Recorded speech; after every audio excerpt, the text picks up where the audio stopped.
সুপ্রিয় শিক্ষার্থী বন্ধুরা, আমি সাদ আমিন অনেক স্বাগতম জানাই তোমাদের টেকনিক ইজি এডুকেশনে।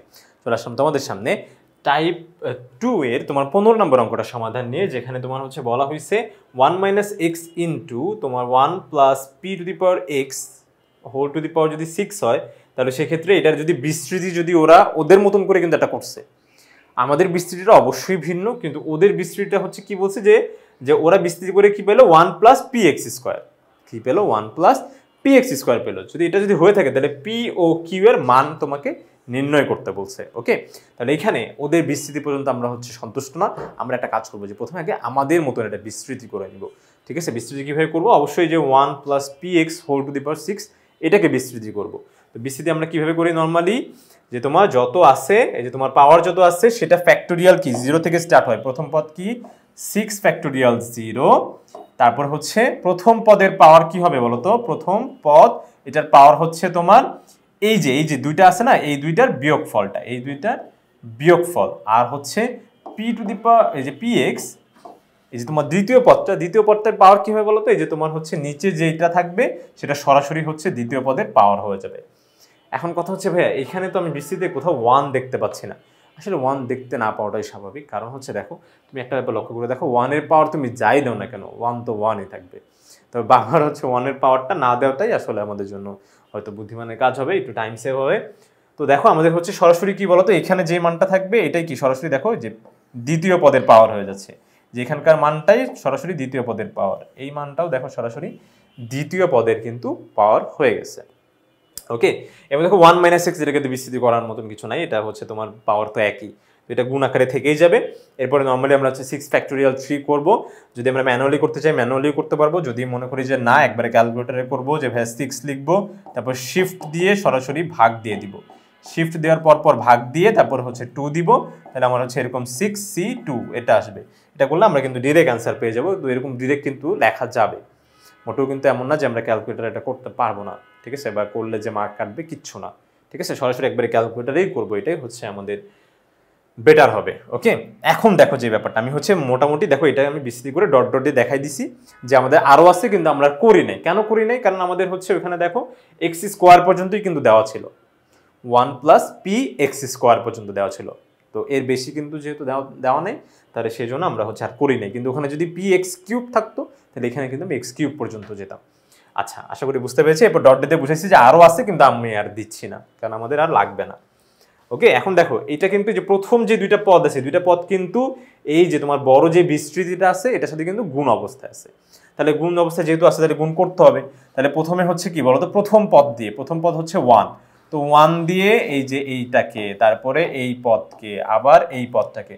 তো 1 দিয়ে তুমি যদি তিনটা পদকে গুণ করো, তো 1 দিয়ে গুণ করা যায় না, একই। ঠিক আছে, যেন যা আছে তাই থাকবে। এরপর আমরা জানি যে আমরা গুণের ক্ষেত্রে অবশ্যই কি করি, যোগ করি, মানগুলা যোগ করি। ঠিক আছে, তাহলে যোগ করবো কিভাবে? এখানে একটা প্লাস চিহ্ন দিব, প্লাস দিয়ে এরপরে কি বলতো, যে মাইনাস এক্স।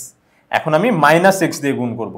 এখন দেখো মাইনাস এক্স দিয়ে যদি তুমি গুণ করো, মাইনাস এক্স ওকে মাইনাস এক্স, তারপরে মাইনাস এই দেখো তোমার হচ্ছে প্লাস 6p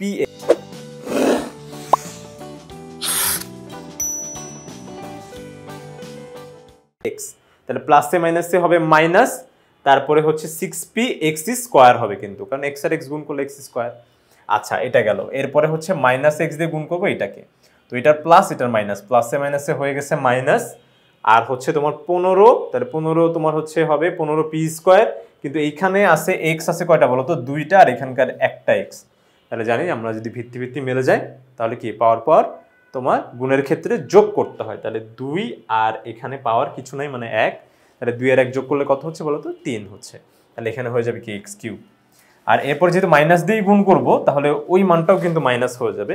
তাহলে সেক্ষেত্রে যেখানে আমি মাইনাস দিয়ে আসলে ডট ডট লিখে দিছি, এরপর যখন আমি ব্র্যাকেটটা তুলে দিব, দেখো এখানে হচ্ছে তোমার যখন আমি ব্র্যাকেট তুলে দিচ্ছি তখন এটাকে একটু সাজিয়ে লেখা যাচ্ছে। সাজিয়ে কিভাবে লিখতেছি দেখো, যতগুলো শুধু এক্স গুলো আছে সেগুলো আমরা পাশাপাশি লিখলাম। এখানে দেখো প্রথমে লিখবো 1, তারপরে 6px, ওকে এটা মুছে দিই দরকার, এটা 1, তারপরে দেখো তোমার হচ্ছে এখানে থাকলো কি 6px, যেটা আচ্ছা 1 তো এটা পরেরটা, এটা দেখে আচ্ছা 1, তারপরে কি 6px, তারপর হচ্ছে এখানকার যে মাইনাস এক্সটা, মাইনাস এক্স, তারপরে দেখো তোমার হচ্ছে এক্স স্কোয়ার, এই যে এই এক্স স্কোয়ারের মানটা, তারপর এক্স স্কোয়ার, আরেকটা এক্স স্কোয়ার কোথায় আছে, এই দেখো এখানে একটা এক্স স্কোয়ার আছে, তাহলে এগুলো পাশাপাশি। তারপর দেখো এখানে শুধু এক্স কিউবটা আলাদাভাবেই আছে। তো এরপর আমরা যে কাজটা করবো যে এখান থেকে আমি এক্সটা কমন নিব, দেখো এই যে এক্স, এই দুইটার মাঝখান থেকে এক্স কমন নিব, দেখো এই যে এই এক্স আর এই এক্স, তাহলে কমন দিলে এখানে থাকবে, প্রথম পদে থাকবে হচ্ছে 6p, আর এখান থেকে এক্স তো তোমার হচ্ছে সামনেই আছে, দেখো যে গুণ আকারে, কমন নেওয়া মানে কি অ্যাকচুয়ালি ভাগ করা, ঠিক আছে। তাহলে সেক্ষেত্রে আমি যখন এক্স কমন নিচ্ছি, আমি এক্স দিয়ে এক্সকে ভাগ করলে কি হবে 1, আর সামনে যে চিহ্নটা আছে সেই চিহ্নটা বসে যাবে, তাহলে কি হলো বলো তো, -1 হলো। এরপর দেখো এখান থেকে আমি এক্স স্কোয়ার কমন নিব, এক্স স্কোয়ার, তাহলে এক্স স্কোয়ার যেহেতু কমন নিয়ে সামনে চলে গেল, তাহলে এখানে পড়ে থাকবে 15p স্কোয়ার, আর এখানে পড়ে থাকবে -6p। আর এখানে এক্স কিউব বলে কিছু নাই, আমাদের হচ্ছে বিস্তৃতি এক্স কিউব বলে কিছু ছিল না, সেই জন্য এটা এর মতোই থাকলো, আর কিছু করা লাগবে না। এখন দেখো যখন আমরা, এটা তো আমার হচ্ছে এর বিস্তৃতি, আর আমার ওখানেও কিন্তু এর বিস্তৃতি দেওয়া ছিল, তার আমরা দুইটা মানই কিন্তু সমান লিখতে পারি। আমাদের বিস্তৃতি হচ্ছে এইটা, আর ওদের বিস্তৃতি দেওয়া ছিল এইটা, দুইটাই কিন্তু সমান, কারণ ওরা যেটা করছে মানে যেটা দেওয়া আছে আমাদের, তাহলে সেটা তো তোমার হচ্ছে ঠিকই, তাই না? তাহলে আমরা কিন্তু দুইটা বিস্তৃতি তোমার হচ্ছে এক লিখতে পারি। এখন আমরা যে কাজটা করবো যে সহগ সমীকৃত করব। সহগ সমীকৃত মানে হচ্ছে কি, এই যে দেখো তোমার হচ্ছে এইখানে এক্স স্কোয়ারের সহগ কত, পি কিউ, কিউ এক্স স্কোয়ারের সহগ হচ্ছে কিউ, আর এখানে আমাদের এক্স স্কোয়ারের সহগ কত বলো তো, এই যে পুরা ব্যাপারটা, এখানে আমার এক্স স্কোয়ারের সহগ হচ্ছে কিউ, আর এখানে এক্স স্কোয়ারের সহগ হচ্ছে 15p স্কোয়ার -6p। তাহলে দেখো আমি কিন্তু যে 15p স্কোয়ার -6p কিউ লিখতে পারি। এটা হলো সহগ সমীকৃত, সহগগুলো সমান লিখবো। এখন কথা হচ্ছে ভাইয়া এইখানে কি এক্স বলে কিছু আছে, যে ভাইয়া এক্স বলে তো কিছু নাই, তার মানে তুমি 0 × x ধরে নাও। সহগ কি, সহগ হচ্ছে কি গুণ আকারে, চলকের সাথে যেটা গুণ আকারে থাকবে সেটাই হবে সহগ, চলকের সাথে যেটা গুণ আকারে আছে সেটাই হবে কি বলতো, সহগ হবে। ওকে, তাহলে সেক্ষেত্রে তোমার হচ্ছে এখানে কিউ এক্স স্কোয়ার, দেখো এখানে হচ্ছে তোমার চলকের সাথে গুণ আকারে কি আছে, 0 আছে, কারণ 0-এর সাথে এক্স গুণ করলে তোমার হচ্ছে 0ই হয়। তো এখানে তো তোমার এক্স বলে কিছু নাই, তার মানে আমরা সহগ অবশ্যই ধরে নিব কি বলতো, 0 ধরে নিব। তাহলে এখানে এক্স এর সহগ 0, আর এখানে এক্স এর সহগ 6p - 1, তাহলে দেখো 6p - 1 = 0 বলা যাবে। এটাই হচ্ছে এক্স এবং এক্স স্কোয়ারের সহগ সমীকৃত। তাহলে সহগ সমীকৃত বলে দেখো এখানে হচ্ছে এটা ছোট্ট ক্যালকুলেশন করলাম, আমি পি এর মান পাইলাম 1/6। ঠিক একই রকমভাবে এখানে যদি পি এর মানটা আমি বসাই দিই, তাহলে আমি কিউ এর মানও পেয়ে যাবো। একটু ছোট ক্যালকুলেশন করলেই দেখবা যে হচ্ছে কিউ এর মান চলে আসছে কত আমার, -7/12।